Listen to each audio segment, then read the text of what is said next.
Hi Cancer, Happy New Year. We're going to get some cards to set the theme for your January 2025. And then we're going to make sure we get messages all about your relationships, health, and career as well. So your theme coming through here is time, shadow, and celebration.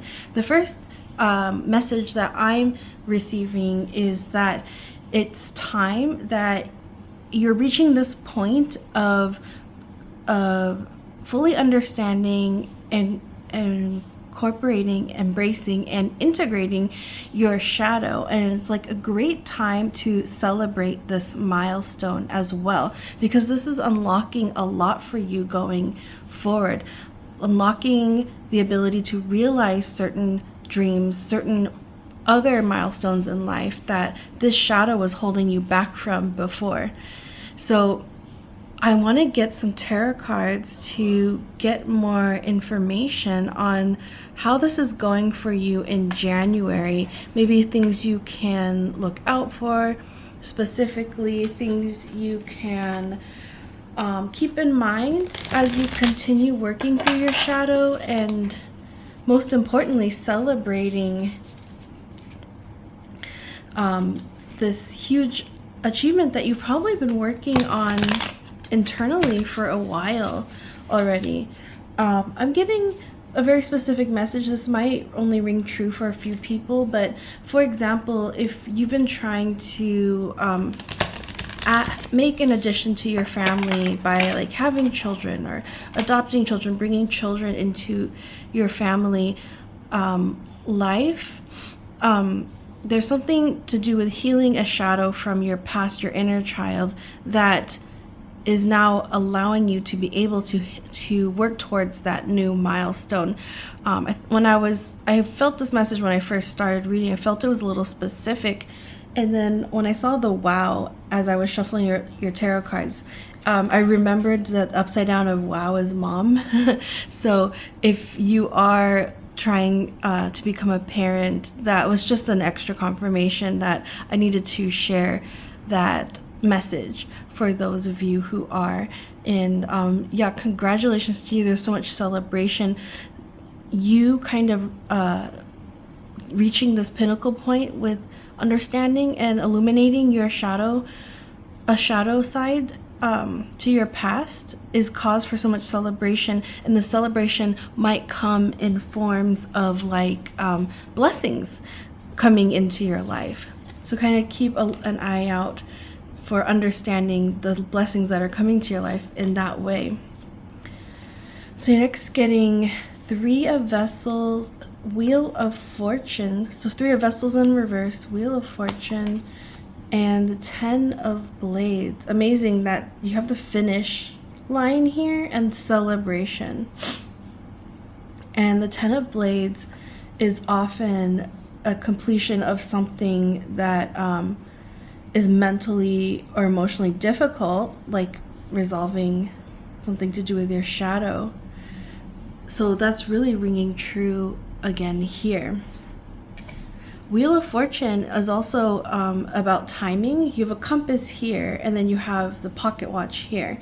So there's all sorts of, I would say, symbolism of destined events, guidance, and divine timing appearing for you right now in January. And I'm searching for where the Three of Cups in reverse comes in here. Okay, so I believe this means that you've been kind of going inward and like declining social invitations, declining, time spent with friends or colleagues or groups in service of working through the shadow in your life. And those decisions have really amounted to something. I believe like you felt that you needed to make this decision.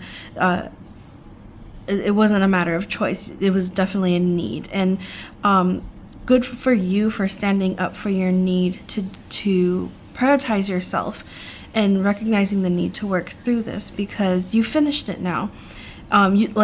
we said from the very beginning, you can move on to other things in your life with this kind of I want to say packed away, but like it has its place in your life now. It's not just free floating, causing chaos. You've designated a place to it, and it's going to stay there. Your last card here is the King of Stones in reverse. That's interesting to end on.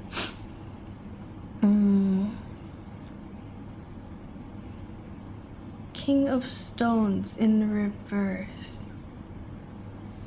I need a little bit more clarity on what this card is about. Motivation and comfort. King of Stones in reverse. I'm feeling here like a tension between exhaustion and wanting to accomplish something, like the King of Stones, working towards that summit, right, of the mountain, trying to reach for the stars, achieve your dreams. There's some sort of balance that you can maintain here with, yes, you do need to take rest, you do need to find comfort, but don't lose yourself in that, so that you can maintain your motivation, keep your eye on the prize, keep positive about this, but also take rest when you need it. I see sort of a little bit of a heads up of you kind of falling into like a stagnant energy.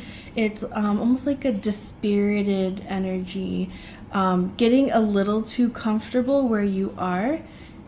That's really kind of like the phrase coming in here, because you have opportunity to move. I think it's going to feel like a big shift in energy because you've been working so hard internally for a while, and now that that's cleared up, your guides are saying the energy's changing. So don't get too comfortable, stay motivated, because you can now start really putting things together where there were obstacles before.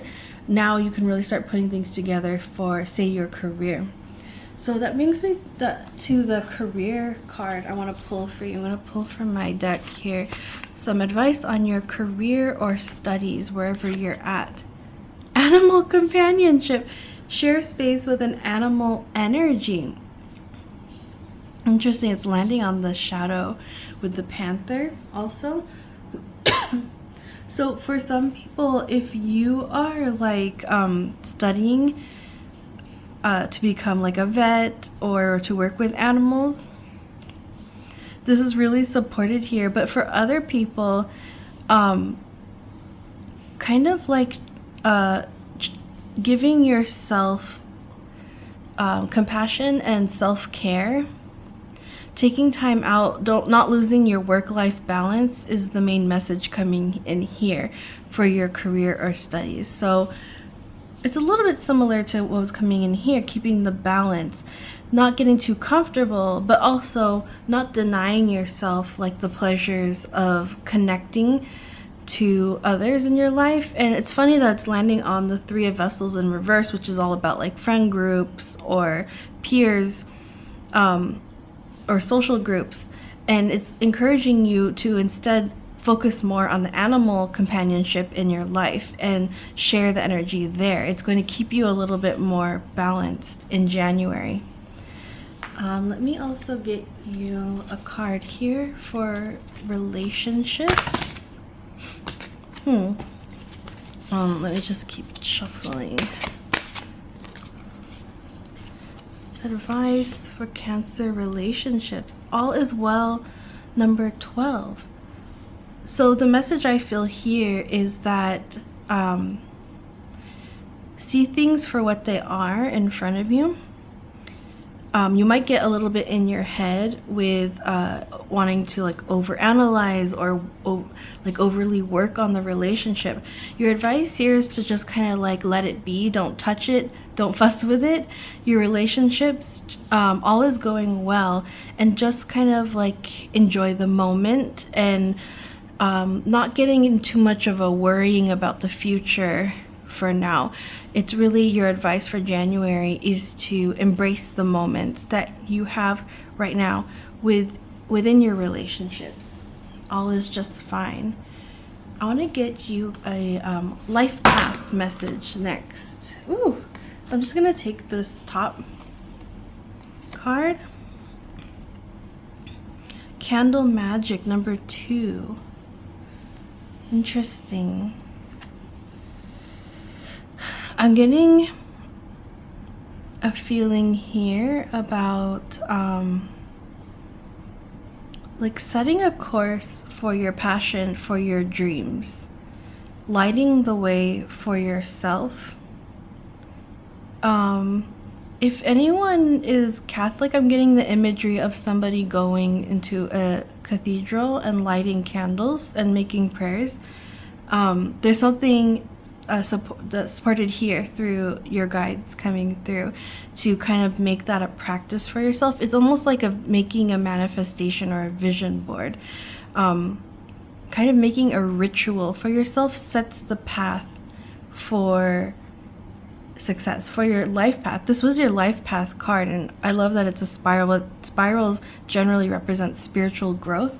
So that's very much a big part of your January is on your life path is your spiritual growth kind of coming through and creating rituals for yourself, maybe particularly with candles. So I'm going to end with a card for your mental, emotional, spiritual, physical well-being and health. It's kind of stubborn. Let me try another shuffle.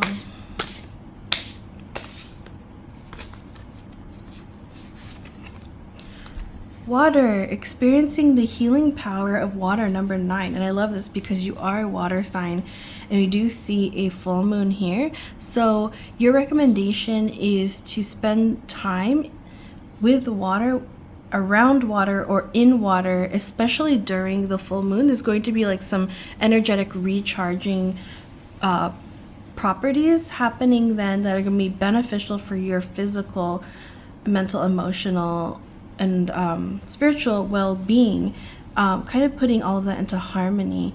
And it's very much healing too. So if you feel wounded in any way, spiritually, mentally, emotionally, physically, water is going to be really key. Drinking lots of water, taking your baths and showers, going swimming. Spend time trying to do those things to care and heal for yourself in January, and especially look towards the full moon in January as well. And I'm wishing you the best start to 2025 with that.